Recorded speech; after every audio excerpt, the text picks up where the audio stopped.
வாழ்க வளமுடன். அன்பான சகோதர சகோதரிகளே,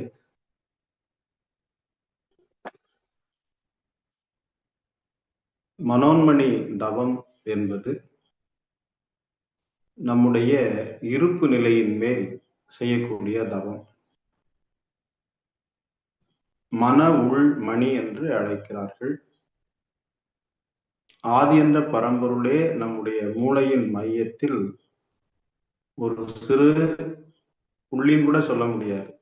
அந்த சிறு புள்ளிய நிறைய கூறு போட்டு அதுல ஒரு புள்ளி எடுத்தா எப்படி இருக்கும், அது மாதிரி இந்த உயிரின் அளவு இருக்குல்ல, உயிரின் அளவை விட சின்னது. காயகல்பத்துல உயிரின் அளவுக்கு ஒரு கவி சொல்லுவாங்க. ஆவின் மயிரெடுத்து 1000 கூறிட்டு அக்கூறில் ஒன்றெடுத்து 100,000 கூறிட்டால் ஆவியின் அளவு அவ்வளவு தானே. ஒரு பசுமாட்டு ரோமம் அது ரொம்ப மெல்லிதா இருக்கும். அதை எடுத்து 1000 கூறு போடணும். அந்த 1000 கூறுல ஒன்னு எடுத்து 10,000 கூறு போடணும். 10,000 கூறுல இருந்து ஒன்னு எடுத்தா அது என்ன அளவு இருக்கும் அப்படிலாம் போட முடியாது. என்ன அளவு இருக்குமோ அது உயிரினுடைய அளவுன்னு சொல்லுவாங்க. அதுக்கும் நுண்ணியதுதான் மனோன்மணி. அது அளவிட்டு சொல்ல முடியாது. அந்த மாதிரி மூளையின் மையத்துல இறைவன் தான் இருக்கிறான். மனோன்மணியாக இருப்பது இறைவன் தான். மனோன்மணி என்றால் மனதின் உள்ளாக இருக்கக்கூடிய இறைவன். மனம்னா நமக்கு மூளை தான் மனம். மூளையில இருந்தானே எண்ணங்கள் வருது. அந்த மூளையின் மையத்தில் இறைவனாக இருக்கதான். ஆக மனதை செம்மைப்படுத்துவதற்கு, ஓர்மைப்படுத்துவதற்கு, அல்லது மனோன்மணி என்கின்ற மூளையின் மையம் நமக்கு பிடி கிட்டுமானால் இறைநிலையின் உணர்வு நிலையை பெறுவது எளிது. அதே போன்று பிடரிக்கண் நன்றாக இயங்குமானால் சஞ்சித கர்மங்கள் குறையப்படும் என்று பெரியவர்கள் சொல்றாங்க. ஆகவே பொதுவாக எல்லா தவங்களையும் சீராக செய்து வர வேண்டும். மகரிஷி கொடுத்த சிறப்பு தவங்களை தனியாக இருந்து செய்து பழக வேண்டும். அப்போ அந்த தவத்தின் மூலம் நமக்கு சில அனுபவங்கள் கிட்டும். அந்த அனுபவங்கள் நமக்கு அமைதியும் ஆற்றலையும் கொடுக்கும். அமைதி என்றால் சிவம், ஆற்றல் என்றால் சக்தி. அமைதி என்றால் உறுதி என்ற ஒரு பெயரும் இருக்கிறது. ஆற்றல் என்பது செயல்படும். அப்படி அமைதியான ஆற்றலை கொண்டு செயல்படும் போது வாழ்க்கையை சுலபமாக கொண்டு செல்லலாம். பொதுவாக நம்ம வாழ்க்கையை எல்லாரும் பார்க்கிறோம். நிறைய மனிதர்கள், வீடு, சமுதாயம், உயிரினங்கள், தாவரங்கள் எல்லாமே பார்க்கிறோம். அதை பகுத்து பார்க்கும் பொழுது அதை பகுத்தறிவு என்று அழைக்கிறார்கள். பகுத்தறிவு ஒரு விஷயத்தை பகுத்து பகுத்து பார்க்கும். அணுவை துளைத்து துளைத்து பார்த்து அதில் சக்தி இருக்கிறது என்பதை புரிந்து கொண்டு அதை பல்வேறு விஷயத்துக்கு யூஸ் பண்றோம். அணு ஆற்றலை ராக்கெட் செலுத்துறதுக்கு பயன்படுத்துறோம், கரண்ட்டுக்கு பயன்படுத்துறோம், கரண்ட் எடுக்கிறதுக்கு பயன்படுத்துறோம், அல்லது சில மலைகளை உடைத்து அது தேவையான அளவுக்கு உடைக்கிறதுக்காக பயன்படுத்துறோம். இப்படி இருக்கு. அப்போ ஒரு பொருளை பகுத்து பகுத்து பார்ப்பது என்பது அறிவு.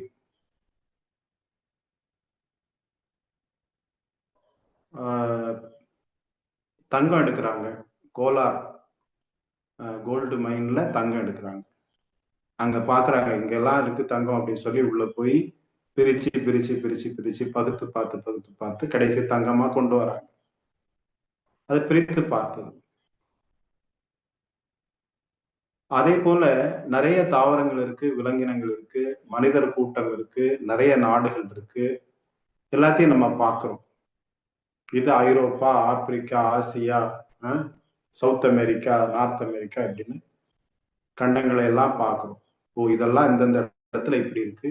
இந்த கண்டங்கள் குளிராக இருக்கும், இது வெப்பமாக இருக்கும் அப்படின்லாம் ஆராய்ச்சி பண்றோம். இது மாங்காய், இது தேங்காய் அப்படின்லாம் பிரித்து பார்க்கக்கூடிய அறிவு இருக்கு. இது பெண், இது ஆண் என்றும் எல்லாவற்றையும் பிரித்து பிரித்து என்ன என்று நுணுகி நிற்பது பகுத்தறிவு. ஒரு அறிவு சார்ந்து சொல்லும் பொழுது ஒரு குறள் இருக்கிறது. இந்த குறளுக்கு என்ன அர்த்தம் என்று நீங்கள் தொடர்ந்து தொடர்ந்து தொடர்ந்து அந்த குறளை மீண்டும் மீண்டும் வாசித்து அல்லது அந்த குறள் விளக்கம் சொல்றவங்க இதெல்லாம் கேட்டு நீங்களே சிந்தித்து பார்க்கும்போது புதுவிதமான ஒரு அர்த்தம் உங்களுக்கு கிடைக்கலாம். ஏன்னா நிறைய திருக்குறள் விளக்க உரை இருக்கு. மகரிஷியனுடைய கருத்துக்கள் அதிலிருந்து வேறுபட்டதாகும். தெய்வத்தால் ஆகாது எனினும் முயற்சி தன் மெய்வருத்த கூலி தரும் அப்படின்னு சொல்லியிருக்காங்க. ஆனா இத பெரும்பாலான திருக்குறள் அறிஞர்கள் என்ன சொல்றாங்க, தெய்வத்தால முடியாட்டா கூட நீ முயற்சி செஞ்சா வெற்றி பெறலாம்னு சொல்லுவாங்க. சரிதான். ஒரு மனிதனுக்கு முயற்சியை சிறப்பாக ஏற்படுத்தி அவன் வாழ்க்கையில வெற்றி பெறுவதற்காக இது கூறுவது. ஆனா உண்மையில் அந்த குறளுக்கு என்ன பொருள்? தெய்வத்தால் ஆகாது என்று ஒரு காரியம் இல்லை. தெய்வம்தான் பொருளா இருக்கு, தெய்வம்தான் மனிதனா இருக்கு, தெய்வம்தான் எல்லாமாக இருக்கு. அப்ப அந்த தெய்வத்தால எப்படி ஆகாம இருக்க முடியும்? அப்ப ஒரு மனிதனுக்கு ஒரு நல்ல வாழ்க்கை கிடைக்கிறது, அல்லது தந்தை ஒருவருக்கு தொழில் செய்து கொடுக்கிறாரு, தொழில் வைத்து கொடுக்கிறாரு பையனுக்கு. ஆனா அவர் சரியா பண்ணல. நமக்கு ஒரு நல்ல வாழ்க்கை கிடைத்திருக்கு, அந்த வாழ்க்கையை சரியா நம்ம நடத்தல. இயற்கை நிறைய வளங்களை கொடுத்திருக்கிறது, அதை வைத்து நம்ம சரியா வாழல. நமக்கு வாழ்க்கை துணை இருக்கிறது, குழந்தைகள் இருக்கிறது, ஒரு சின்ன வேலை இருக்குது, இதை வைத்துக்கொண்டு சிறப்பாக வாழல. அடிக்கடி பிரச்சனைகள், துன்பம், கஷ்டம் எல்லாமே இருக்கு. அப்போ இறைநிலை எல்லாம் நல்லா தான் கொடுத்துருக்கு. ஒரு அப்பா பையனுக்கு பிசினஸ் வச்சு கொடுக்குறாரு, 10 லட்ச ரூபாய் செலவு பண்ணி. ஆனா 1 வருஷம் 2 வருஷம் கழிச்சு 10 லட்ச ரூபாய் நஷ்டம் ஆயிட்டு, 2 லட்சம் ரூபாய் ஆயிட்டு. அதுக்கப்புறம் ஒரு சின்ன கடையை வச்சு கொடுக்குறாரு, அதுவும் நஷ்டம். என்னடா பையன் இவ்வளவு திறமை இன்மையா இருக்கானேன்னு சொல்லிட்டு ஒரு கடையில வேலை கொடுக்குறாரு, சம்பளம் வாங்கிக்கோ. அதுவும் சரியா செய்யல, சம்பளம் குறைவா தான் கிடைக்கும். இப்ப சொல்றாரு அவங்க அப்பா, தம்பி நீ வேலைக்கு போறதும் வேலைக்கு போகாததும் விருப்பம், உன்னை பெற்றதுக்காண்டி நான் சாப்பாடு மட்டும் போடுறேன், அதுக்கப்புறம் உன் வாழ்க்கையை நீ பார்த்துக்கோ அப்படின்னு சொல்றாரு. அப்பாவால முடிஞ்சதெல்லாம் செய்துட்டாரு, அதை அவன் சரியா செய்யாதனால கடைசியில ஒரு இடத்துக்கு வேலைக்கு போக வேண்டிய அவசியம். அதுபோல இறைவன் நமக்கு வாழ்க்கையின் வளங்களை இயற்கையின் வளங்களாக மாற்றி கொடுத்திருக்கிறான். உறவுகளை கொடுத்திருக்கிறான், நண்பர்களை கொடுத்திருக்கிறான். நம்ம பிறக்கிறதுக்கு முன்பே நம் உணவிற்கு தேவையானவற்றை எல்லாம் கொடுத்திருக்கிறான். நவீன உலகத்துக்கு தேவையான ஆற்றல் வானத்துல ஃபுல்லா இருக்கு, பூமிக்கடியிலையும் எல்லாமே கொடுத்திருக்கான். இதை கொண்டு நம்ம சிறப்பாக வாழ முடியலன்னா நம்ம கஷ்டப்பட்டு தான் வாழணும். தெய்வத்தால் ஆகாது, நீ சிறப்பாக வாழல, நீ சரியாக வேலையை செய்யல, நீ சரியாக அன்பு செலுத்தல, அப்போ தெய்வத்தால் ஆகா, இனிமேல் ஆகா. பிசினஸ் லாஸ், இனிமே அப்பாட்ட பணம் இல்லை, கொடுக்க முடியாது. தெய்வத்தால் ஆகாது எனினும், அப்பாவால கொடுக்க முடியல எனினும் நீ ஒரு வேலைக்கு போனா அங்க உனக்கு என்ன கிடைக்கும்? கூலி கிடைக்கும். அப்பா கொடுத்த தொழிலை உன்னால் நல்லா செய்திருக்க முடியுமானா லாபம் கிடைக்கும். தெய்வத்தால் இப்ப ஆகாது, தெய்வம் கொடுத்ததெல்லாம் நீ சரிவர ஃபாலோ பண்ணல. இயற்கை என்கின்ற இன்பத்தை கண்டு வியந்து போற்றி மகிழ்ந்து துய்த்து இன்புற வேண்டும், மாறாக பிறர் வளத்தை பறிக்கும். அப்படி அப்பாவால் கொடுக்கப்பட்டதை சரியாக செய்ய முடியவில்லை என்றால், தெய்வத்தால் கொடுத்ததை சரியாக கையாளவில்லை என்றால், தெய்வத்தால் ஆகாது எனினும் நீ முயற்சி செய்தா, தெய்வத்தால் ஆகாது எனினும் முயற்சி தன் மெய் வருத்த, கஷ்டப்படணும், மெய் வருத்த கூலி தரும். தெய்வம் உனக்கு கொடுத்ததை வச்சு நல்லா வாழ்ந்தேன்னா உனக்கு ப்ராஃபிட் கிடைக்கும். தெய்வம் கொடுத்ததெல்லாம் கொண்டு உன்னால சரியாக வாழ முடியவில்லை என்றால் நீ முயற்சி செய்தால் உனக்கு கூலிதான் கிடைக்கும். இது அதனுடைய குரலுடைய அர்த்தம். ஒருவேளை உங்களுக்கு இதுல இன்டர்பிரிட்டடா நிறைய அர்த்தங்கள் தோன்றலாம். அப்போ ஒரு திருக்குறளுக்கு உள்ள போய் போய் போய் போய் பார்த்தா வேறு புதிய புதிய அர்த்தங்கள் இருக்கு. வேறு புதிய புதிய அர்த்தங்கள்லாம் இருக்கு. காற்று வெளியிடை கண்ணம்மா உந்தன் காதலை எண்ணி கழிக்கின்றேன் அப்படின்னு ஒரு பாரதியார் பாடல். காற்று வெளியிடை கண்ணம்மா நிதன் காதலை எண்ணி கழிக்கின்றேன் அப்படி ஒரு பாட்டு. அது என்ன, ஒரு ஒரு ஒரு அன்பின் வெளிப்பாடு அல்லது காதலின் வெளிப்பாட்டுல பாரதி ஏற்றின பாட்டு மாதிரி. ஆனா காற்று வெளி இடை இரண்டுக்கும் இடையில இருக்கிறது தெய்வ நிலை. அதை அவர் சொல்லி பாடுறார். இப்படி எந்த ஒரு மனிதராக இருந்தாலும், பொருளாக இருந்தாலும், நிகழ்ச்சியாக இருந்தாலும் பகுத்து பகுத்து பகுத்து பார்த்து நம்ம அதை கண்டுபிடிக்க வேண்டியது நம்முடைய பொறுப்பு. அதுக்கு பேரு பகுத்தறிவு. ஆனா இன்னொன்னு இருக்கு, அந்த பகுத்தறிவுக்கு அப்புறம் தற்போது பகுத்தறிவுன்னு சொல்றவங்க எல்லாம் அறிவை மட்டும்தான் பகுத்தறிவுன்னு நினைச்சிட்டு அதுதான் பெரிய இது அப்படின்னு சொல்றாங்க. அப்படி அல்ல. பகுத்தறிவு என்று ஒன்று இருக்கிறது. எல்லாவற்றையும் பகுத்து பார்த்து இது இது இன்னதுதான் என்று அறிந்து கொள்ளும். பகுத்தறிவுக்கு பிற்பாடு அதை தொகுத்து அறிய வேண்டும். இவையெல்லாம் இது மாமரம், இது தென்னை மரம், இது நெல், இது கோதுமை, இப்படி எல்லாம் இருக்கு. பகுத்து பார்க்கிறோம். கோதுமையில சப்பாத்தி செய்ய முடியும், நெல்லுல சாதம் வடிக்க முடியும், தோசை இட்லி சாப்பிட முடியும், மாங்கால ஊறுகாய் போட்டுக்கலாம், குழம்பு வைக்கலாம், தேங்காவை வைத்து சமையல் செய்து கொள்ளலாம். இதெல்லாம் இருக்கு. ஆனா பிரித்து பிரித்து பார்த்த அனைத்தும் இயற்கையின் சக்தியை கொண்டு நமக்கு உடலின் சக்தியை கொடுக்கிறது. அந்த இயற்கை நம் மீது அன்பு கொண்டு இந்த தாவரங்களை எல்லாம் வளர்த்து அதன் மூலம் வளங்களை எல்லாம் கொடுத்து நம்ம சாப்பிட வச்சு நம்மளை உயிரோட வச்சு, இப்படி இதை தொகுத்து பார்க்க வேண்டும். இந்த மாமரம் எனக்கு பிடித்தமானது இல்லாததாக இருக்கலாம், ஆனா அதுக்கு எனக்கு உணவு தருகிறது. இந்த நெல் வயல் எனக்கு உணவு தருகிறது. இந்த தென்னை மரத்திலிருந்து வரக்கூடிய தேங்காய் எனக்கு உணவு தருகிறது.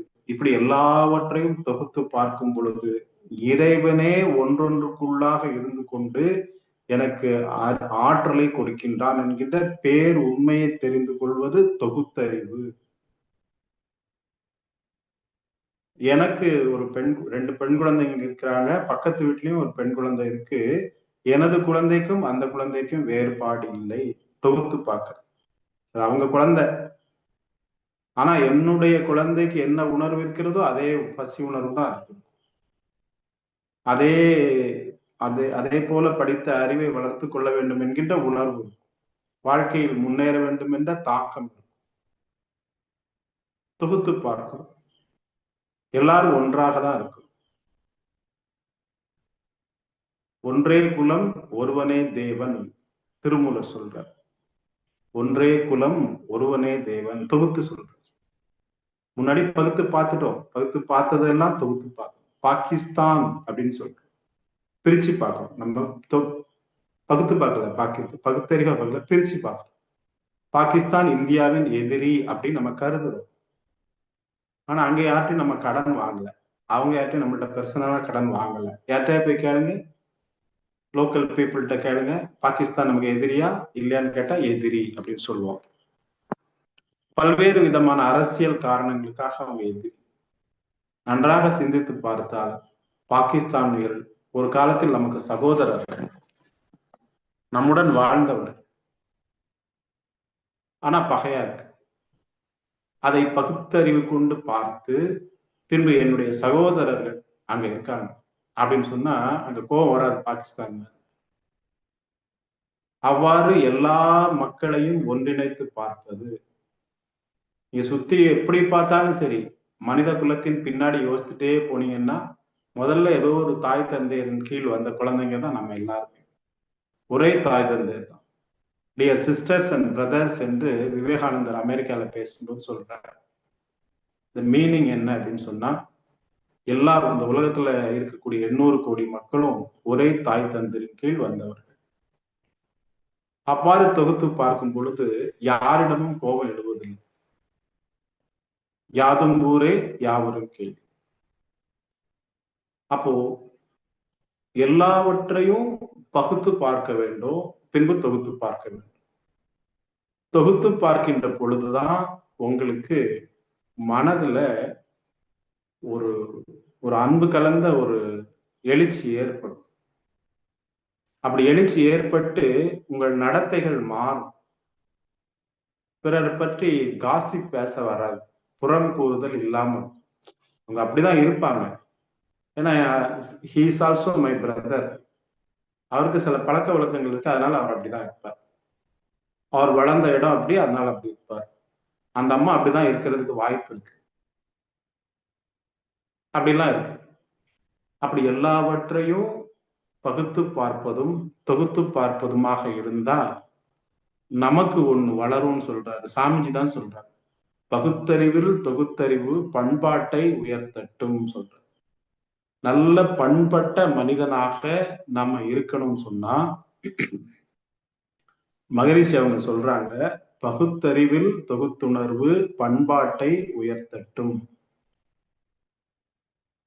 சொல்றாங்க. பாத்தீங்களா, அடுத்தல அந்த அந்த இதுல சொல்றாரு சாமிஜி. அப்ப நமக்கு எப்ப பண்பாடு, நல்ல பழக்க வழக்கம், எந்தவித எதிர்பார்ப்புமின்றி ஒரு வாழ்க்கையை வாழ்ந்து கொள்வது, அந்த பகுத்தறிவுக்கும் தொகுத்தறிவுக்கும் இடையில என்ன இருக்குன்னா ஒரு எதிர்பார்ப்பு இன்மை இருக்கு.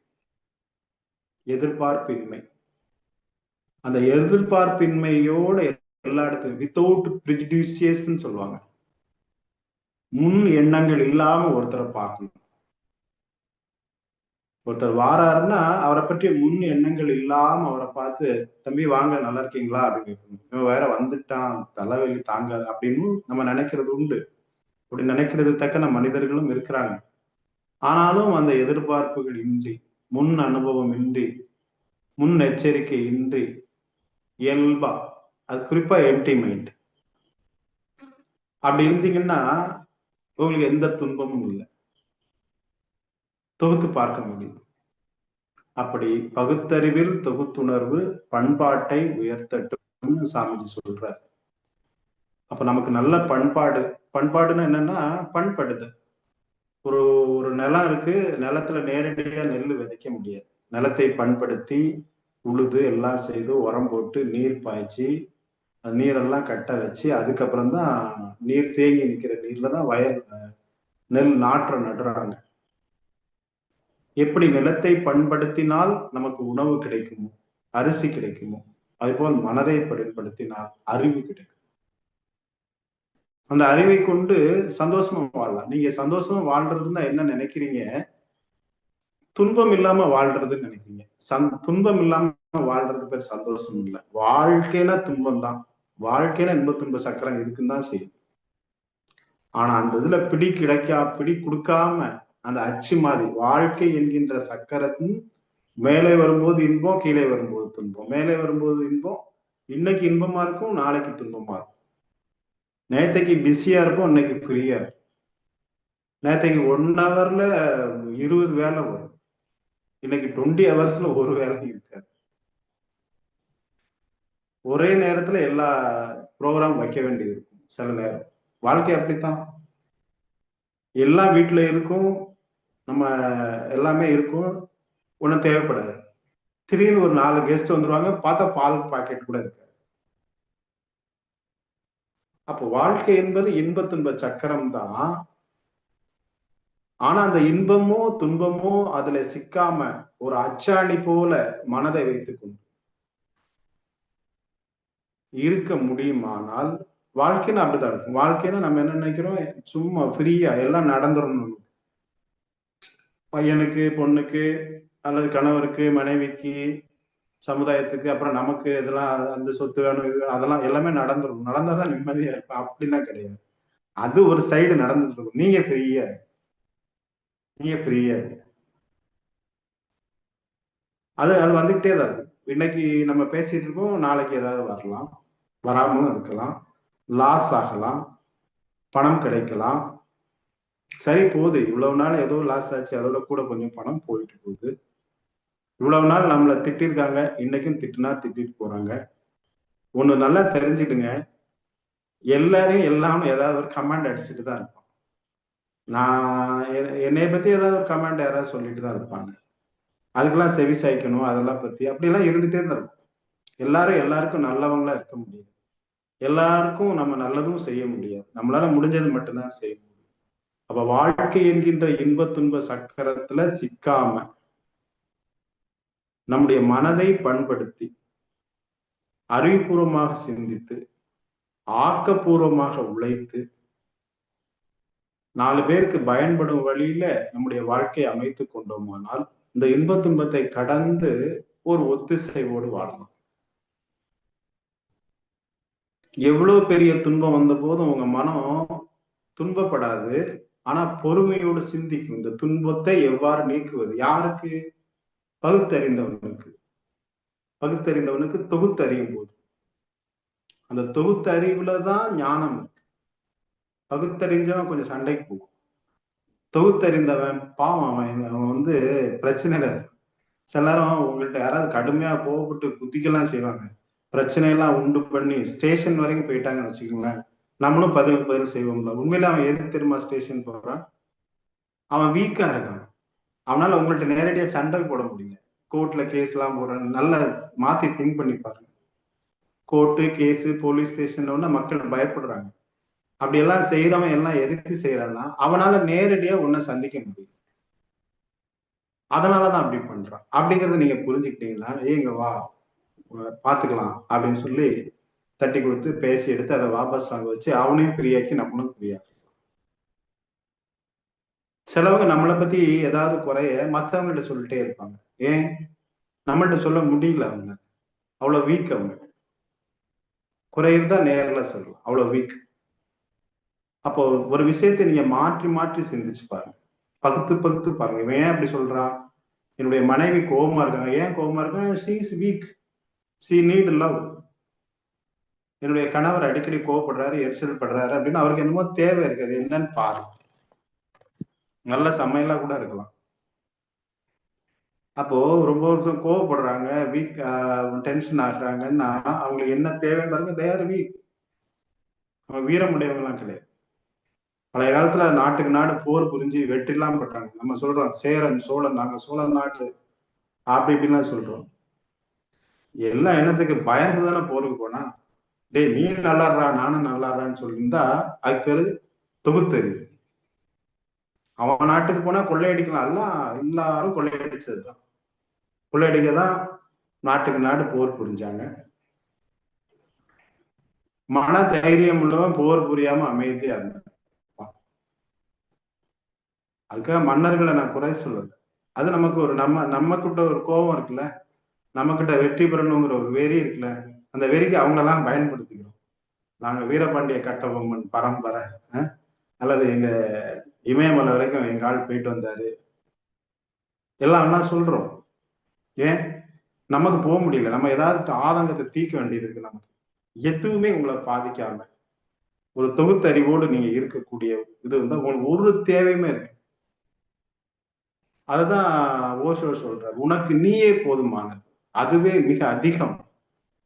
You are enough for your self.